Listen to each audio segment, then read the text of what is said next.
दोस्तों, फेलियर एक ऐसा वर्ड जिसे सोचकर एक मेहनत करता हुआ इंसान डर जाता है। दुनिया में बहुत से लोग हैं जो असफल हो जाते हैं, जबकि वह अपना लक्ष्य भी तय करते हैं और अपने लक्ष्य तक पहुंचने के लिए हार्ड वर्क भी करते हैं। फिर ऐसा क्यों होता है कि वह असफल हो जाते हैं? एक दौड़ कंपटीशन में एक खिलाड़ी अपने साथ के अन्य खिलाड़ियों को पीछे छोड़कर खुद आगे निकल जाता है और दौड़ जीत जाता है, जबकि दौड़ सभी ने अच्छी लगाई थी। दौड़ में हिस्सा सभी ने लिया था। एक ही यूनिवर्सिटीज में बहुत से छात्र पढ़ते हैं, सभी को एक टाइम में एक जैसा पढ़ाया जाता है। इन छात्रों में से भी कोई टॉप कर जाता है तो कोई वीक और एवरेज परफॉर्मेंस ही दे पाता है।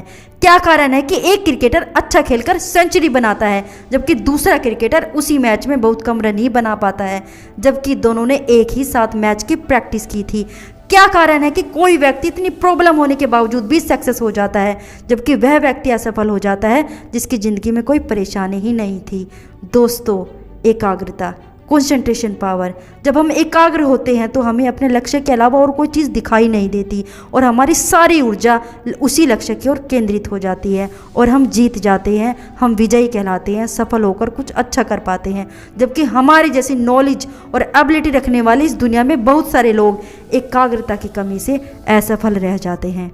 दोस्तों, एक बार एक किसान की घड़ी खो जाती है। वैसे तो वह घड़ी इतनी कीमती नहीं होती, पर किसान उससे भावनात्मक रूप से जुड़ा रहता है और किसी भी तरह उस घड़ी को वापस पाना चाहता था। उसने खुद भी उस घड़ी को इधर उधर ढूंढा, कभी कमरे में, कभी बाहर, कभी अनाज के ढेर में। तमाम कोशिशों के बाद भी घड़ी को नहीं खोज पाया। फिर उसने सोचा इस काम को करने में कुछ बच्चों की मदद ले लेते हैं। उसने बच्चों को आवाज़ लगाई और कहा, मेरी घड़ी कहीं खो गई है, तुम में से जो कोई भी मेरी खोई हुई घड़ी वापस ला कर देगा, मैं उसे 100 रुपये का इनाम दूंगा। सभी बच्चे घड़ी को ढूंढने में जोरों शोरों से लग गए।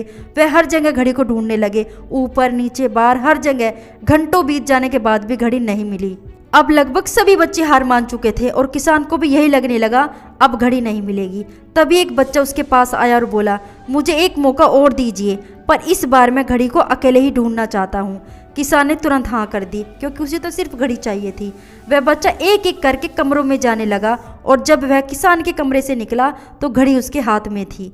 किसान घड़ी को देखकर बहुत खुश हुआ और बच्चे से पूछा, यह घड़ी तुम्हें कहाँ से मिली? बच्चा बोला, मैंने कुछ नहीं किया, बस मैं कमरे में गया और चुपचाप बैठ गया और घड़ी की आवाज़ पर ध्यान केंद्रित करने लगा। वहाँ इतनी शांति थी कि मुझे घड़ी की टिक टिक सुनाई दी, जिससे मैंने उसकी दिशा का पता लगा लिया और वह घड़ी अलमारी के पीछे थी। दोस्तों, जिस प्रकार उस बच्चे की एकाग्रता घड़ी ढूंढने में मददगार हुई, जहाँ सभी ने हार मान ली थी, कोशिश तो और बच्चों ने भी काफ़ी की थी। जीवन को यदि सफल बनाना है तो अपनी शक्तियों को बिखरने मत दे, क्योंकि मन की अस्थिरता कैसी भी हो व्यक्ति को सफल नहीं होने देती।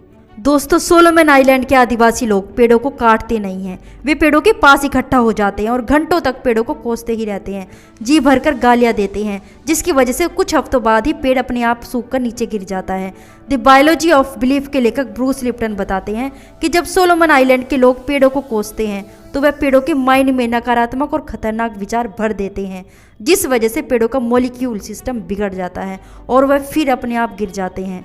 बहुत पहले महात्मा बुद्ध भी यह कह चुके हैं कि हम जो भी हैं अपनी सोच की वजह से हैं। यह बात इंसानों पर भी लागू होती है। मन का स्ट्रक्चर बदलता रहता है और इंसान की सही या गलत दिशा उसका मन तय करता है। दोस्तों, वीडियो आपको कैसी लगी कमेंट सेक्शन में लिखना ना भूलें। अगर पसंद आई हो तो लाइक करें, चैनल को सब्सक्राइब करें।